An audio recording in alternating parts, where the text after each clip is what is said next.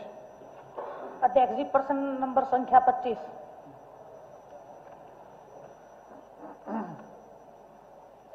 अभी ऐसा कोई विचार नहीं है।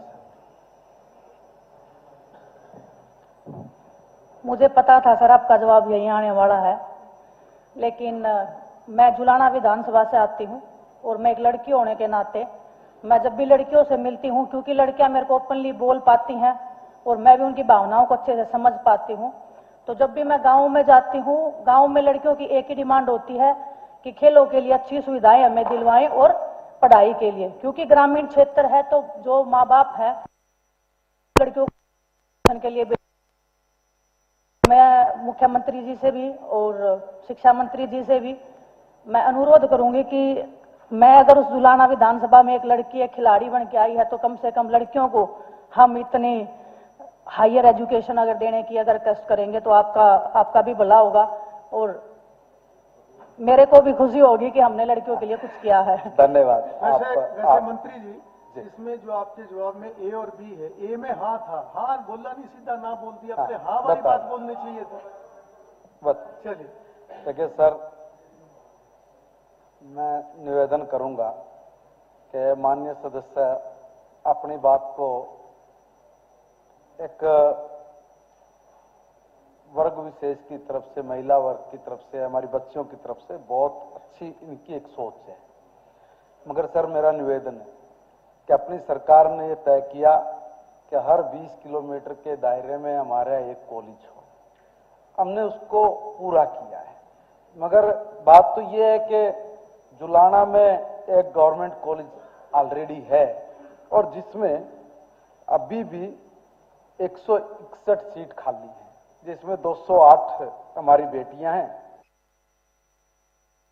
मगर सर इसके साथ में एक बात और कहूंगा, ये 2 किलोमीटर पे जुलाना के, मगर 1 किलोमीटर के अंदर ही पंडित घासीराम कन्या गुरुकुल महाविद्यालय वो भी है सर, उसमें 404 सीट खाली है। मेरा निवेदन ये है माननीय सदस्य से, देखिए आज जमाना भी बदल रहा है, कॉर्ड पैड में भी कोई आपत्ति नहीं है, सब जगह पढ़ रहे हैं। अगर जरूरत पड़ेगी कभी भविष्य में, उससे किसी तरह की ना नहीं हो सकती, मगर अभी जहां सीट खाली पड़ी है पहले एक बार उसको भरने का भी, भरवाने के लिए भी वो प्रेरित करें कि भाई देखिए अपना कॉलेज है, 2 कॉलेज वहां पे हैं सर एकदम। और वैसे जींद जिले में संख्या कोई कम नहीं है, हर 20 किलोमीटर पे 17-18 हमारे वहां पे कॉलेज है और सरकारी और गैर सरकारी कुल मिला के, तो सर वहां पे व्यवस्था और करने की आवश्यकता महसूस नहीं हो रही है, इसलिए कहा था। माननीय सदस्य की मैं भावनाओं को समझते हुए ये निवेदन करूंगा कि अपने बच्चों से वो कहे कि भाई जो आसपास के कॉलेज पहले एक बार उनकी सीट पूरी हो जाए, जैसे आवश्यकता पड़ेगी तो फिर आपके साथ हम लोग खड़े हैं।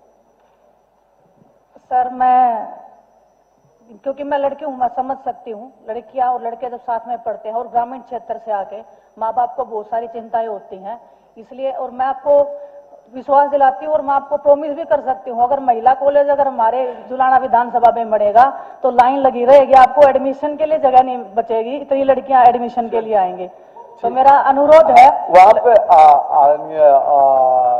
वहाँ पे है ऑलरेडी कॉलेज है। देखो बहुत बड़ी व्यवस्था ना होना, कोई वैकल्पिक व्यवस्था करनी पड़ती तो सोचते भी, वहाँ पे ऑलरेडी व्यवस्था है। अब उसमें एक बार उसमें एडमिशन नहीं सर वो लड़के और लड़कियों का साथ में है ना, मैं वही बता रही हूँ, ग्रामीण क्षेत्र है, अगर सिटी से बच्चे आते हैं, माँ बाप एजुकेटेड है। आपने लड़के और लड़कियों को सबको पटकनी दे दे के हमारा देश में नाम रोशन किया, कह रहा है कि नहीं, आज कहाँ इस चीज की आवश्यकता। फिर भी आपकी भावना को हम समझ रहे, एक बार जो सीट ऑलरेडी खाली है वो भर जाए, फिर कोई व्यवस्था करनी होगी तो विचार। आज जो एग्जिस्टिंग है उसमें और बेहतर क्या हो सकता है, उसकी भी साथ साथ योजना बनाए। लड़कियों की बिल्कुल सही बात बोल रहे हैं कि लड़कियों की भावनाएं हैं। और अध्यक्ष जी मैं बताना चाहता हूँ आदरणीय मंत्री जी ने, क्योंकि हमारी गौरव हैं, खिलाड़ी रही हैं, देश का नाम ऊंचा किया है। जो माननीय मंत्री जी ने कहा है कि एक तो 2 किलोमीटर के ऊपर हमारा राजकीय महाविद्यालय जुलाना में है, जिसके अंदर 161 सीट खाली पड़ी है। माननीय मंत्री जी का यही आग्रह था कि बेटियों को जरूर प्रेरित करना चाहिए कि आप एडमिशन लें। दूसरा मैं आपको बताना चाहता हूं, माननीय एक मिनट जी, दूसरा जब खाली इतनी सीटें पड़ी हैं, मात्र जुलाना से 17 किलोमीटर की दूरी पे, हम 20 किलोमीटर की दूरी पे कह रहे हैं, 17 किलोमीटर की दूरी पे इंडस डिग्री महाविद्यालय कनीना में है माननीय अध्यक्ष जी, जिसके अंदर 300 सीटें इसमें खाली पड़ी हैं, यहां एडमिशन हो। एक जो अभी पंडित घासीराम कन्या महाविद्यालय की बात कही है, 1 किलोमीटर की दूरी पे है, 404 सीटें खाली पड़ी। अभी इतनी सीटें खाली पड़ी हैं। मेरा आग्रह सभी विपक्ष के सभी महानुभाव से निवेदन है कि आप जरूर ये प्रेरित करें कि बच्चियों को भी आप एडमिशन लें, उसके अंदर कहना चाहिए आपने, पक्ष वाले भी करें। हाँ चलिए प्रमोद कुमार विज तो पूरा कराओ विनय जी, फिर भी कोई आपके साथ विनय जी ठीक है, आपकी किसी बात की ना नहीं, आपने इस देश का गौरव बढ़ा, इसलिए मैं बड़ा इत्मीनान से कह रहा हूं, तो मेरा कोई व्यवस्था होगी जरूर करें। सर मेरा इतना ही आग्रह है कि लड़कियों के लिए अगर आप करोगे तो मुझे ज्यादा खुशी होगी। और माननीय सदस्यगण आपका बहुत बहुत धन्यवाद, आप इतना रिस्पेक्ट, इतना आदर दे रहे हैं। और प्रश्न संख्या नंबर बाकी कुछ सवाल है जी पेंडिंग में, वो आज मैं अगर मौका देंगे अध्यक्ष जी तो जरूर मैं उसको उठाने का काम करूंगी। मौका मिलेगा। प्रश्न संख्या 26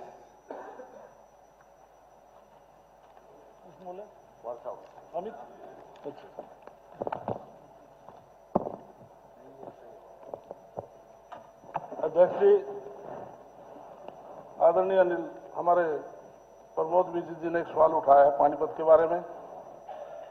श्रीमान जी, पिछले 5 वर्षों में 1 अप्रैल 2019 से 31 मार्च 2024 तक जो ESI हॉस्पिटल है, उसमें 15,650 बीमाकृत आश्रितों को सूचीबद्ध निजी अस्पतालों में रेफर किया है। अस्पताल का विवरण पता का कै पर संलग्न है। ख में उस अवधि के दौरान ESI अस्पताल पानीपत द्वारा उक्त अस्पतालों का भुगतान कुल राशि, अस्पताल बार व वर्ष विवरण पता का ख पर संलग्न है। तीसरा में नहीं महोदय जी। स्पीकर महोदय, माननीय मंत्री जी का धन्यवाद करना चाहूंगा कि उन्होंने बड़ा विस्तृत जानकारी दी है, लेकिन एक बात की तरफ ध्यान दिलाना चाहूंगा कि पानीपत का सिविल हॉस्पिटल जो है, जो जनरल हॉस्पिटल बना था 1969 में, बहुत पुराना हॉस्पिटल था, उसी में ESI को जगह दे दी गई। लेकिन हमारी पिछली सरकार ने, मनोहर लाल जी ने पानीपत को एक बहुत बड़ी सौगात दी, एक बहुत बड़ा सिविल हॉस्पिटल नया बनाया गया, और जो पुराना सिविल हॉस्पिटल था उसकी बिल्डिंग तोड़कर अब सरकार ने वहां पे एक मदर एंड चाइल्ड हॉस्पिटल बन रहा है, जो अगले 3 महीने में चालू हो जाएगा। इसके लिए मैं सरकार का धन्यवाद करना चाहूंगा, क्योंकि पानीपत में सबसे ज्यादा डिलीवरी 41 डिलीवरी पर डे होती है, तो इसकी व्यवस्था की गई है। लेकिन ESI हॉस्पिटल अभी भी पुरानी जगह उस जर्जर बिल्डिंग के अंदर है, जो कभी भी गिर सकती है। मेरी प्रार्थना यह है कि जो पहले में गैर का प्रश्न था, उसका जवाब मंत्री ने दिया कि अभी कोई योजना नहीं है, तो तुरंत हमें कोई ना कोई जगह पे हॉस्पिटल बनाना पड़ेगा। पानीपत औद्योगिक नगरी है, लाखों वर्कर वहां काम करते हैं और बिल्डिंग गिरने वाली है, उसका डेली बेस के ऊपर मेंटेनेंस करवाया जा रहा है। और इसके लिए एक प्रावधान और भी है कि ईएसआई हॉस्पिटल को एचएसवीपी ने सेक्टर 24 में और सेक्टर 29 पार्ट 1 के अंदर 2-2 एकड़ जगह अलॉट की हुई है, मार्क की हुई है। मेरी प्रार्थना है कि उसका हॉस्पिटल का निर्माण तुरंत से तुरंत किया जाए। दूसरा यह है कि माननीय मंत्री जी ने बहुत डिटेल में जब बताया कि अभी 21 हॉस्पिटल पैनल के ऊपर हैं, जिन्हें लगभग 1450 केसेज रेफर किए गए, लेकिन अभी इनमें से 11 हॉस्पिटल्स को जो केसेज दिए गए उसमें से 5 हॉस्पिटल्स को केस देने ही बंद कर दिए हैं। ये राजनीति लोकल लेवल में कर्मचारियों की चल रही है। और सबसे बड़ी अलार्मिंग बात यह है कि कुछ हॉस्पिटल के कर्मचारी और वहां के कर्मचारी जो हैं ईएसआई को मिली भगती है। मैं आपकी जानकारी में डालना चाहूंगा मंत्री जी, वहां जीएस हॉस्पिटल 2 साल में 1275 केस उनको दिए गए, रेफर किए गए। छाबड़ा हॉस्पिटल 2339 केस इनको रेफर किए गए और इनको 5,27,00,000 से ज्यादा की पेमेंट की गई है, जिसका ये हॉस्पिटल और खुद डॉक्टर नहीं है, इट्स ए प्योर बिजनेस। और अभी अभी उसने लेटेस्ट एक और हॉस्पिटल मैक्स प्लस के नाम से रजिस्टर करवा लिया और उसके भी केस मिलने उसको शुरू हो गया है। और मैक्स प्लस जो है, it has nothing to do with the Max chain hospital, ये लोगों को बदलवाने के लिए उसने हॉस्पिटल का नाम मैक्स प्लस रखा। मेरा आग्रह ही है, मेरा आग्रह है, एक मिनट में अभी आग्रह में तब आऊंगा, विषय बता दूं 1 मिनट के लिए। Apex hospital, he is not a doctor और उसको 2203 केस दिए गए और 15 करोड़ 20 लाख की पेमेंट दी गई है। मेरी प्रार्थना यह है कि आई नीड ए विजिलेंस जांच, इसकी जांच की जाए। हॉस्पिटल जो डाटा दे रहा है मैं उससे टोटली डिससेटिस्फाइड हूं। वो गलत डाटा दे रहे हैं, कभी उनसे पूछते हैं जाके तो उनको रजिस्टर नहीं मिलता, कभी कहते हैं आग लगी थी। मेरी प्रार्थना है विजिलेंस जांच की जाए और इसका एक तरीका ये जरूर अपनाया जाए कि जिन हॉस्पिटल को पेमेंट की गई है उनसे ये सूची ली जाए कि उन्होंने उनकी लिस्ट क्या पेशेंट की, क्या वो पेशेंट की लिस्ट ईएसआई हॉस्पिटल की लिस्ट से टैली करती है या नहीं करती है। विजिलेंस जांच जरूर की जाए और एक ईएसआई हॉस्पिटल जरूर बनाया जाए। माननीय अध्यक्ष जी, माननीय विधायक जी ने जो क्वेश्चन रेज किया है, क्योंकि इनकी पीड़ा है वहाँ पर जो पैनलिस्ट हॉस्पिटल है उसके ऊपर इन्होंने बात कही है कि उसकी जांच कराई जाए, उसमें कहीं ना कहीं गड़बड़ है। पहले तो मैं, क्योंकि जो विधायक जी ने कहा है कि जो पैनलिस्ट हॉस्पिटल है जरूर हम उसकी जांच कराएंगे और वो देखेंगे कि गलत किसी का ना हो, परंतु जो पैनलिस्ट हॉस्पिटल है माननीय अध्यक्ष जी, लगभग 34 करोड़ रुपया हमने उनको इलाज का दिया है। हॉस्पिटल बनाने की बात है क्योंकि वहां पर 8.5 एकड़ लैंड है और हम वहां पर ये ईएसआई का एक हॉस्पिटल बना हुआ है, चल रहा है, परंतु उसका एक ब्लॉक और भी वहां बनाएंगे।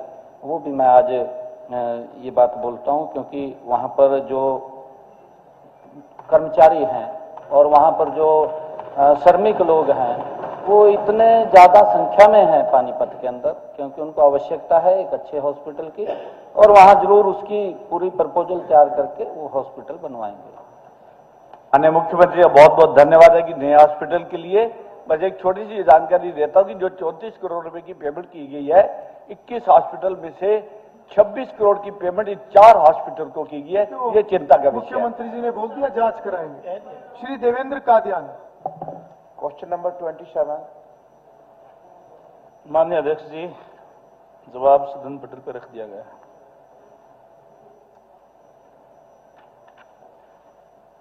अध्यक्ष महोदय, ये जो समस्या है हमारे गन्नौर शहर की, ये सबसे मुख्य समस्या है और मैं आपके संज्ञान में लाना चाहता हूं। ये जो मार्ग है जीटी रोड से रेलवे स्टेशन का हमारे शहर का और हमारी विधानसभा का दिल है और पिछले बहुत सालों से जो हमारा ये ड्रेनेज सिस्टम है, स्टोन वाटर का सिस्टम है, वो खराब है।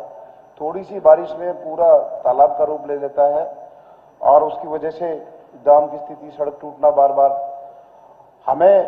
मैं आपके माध्यम से मंत्री जी से सुनिश्चित करना चाहता हूं कि ये हमारा काम पब्लिक हेल्थ के द्वारा किया जाए, क्योंकि एक बड़ा कंफ्यूजन चल रहा है। एसएमडीए का बताया गया, लेकिन हम चाहते हैं कि हमारा ये काम पब्लिक हेल्थ द्वारा किया जाए और जल्दी किया जाए, उसका टाइम पीरियड भी सुनिश्चित किया जाए।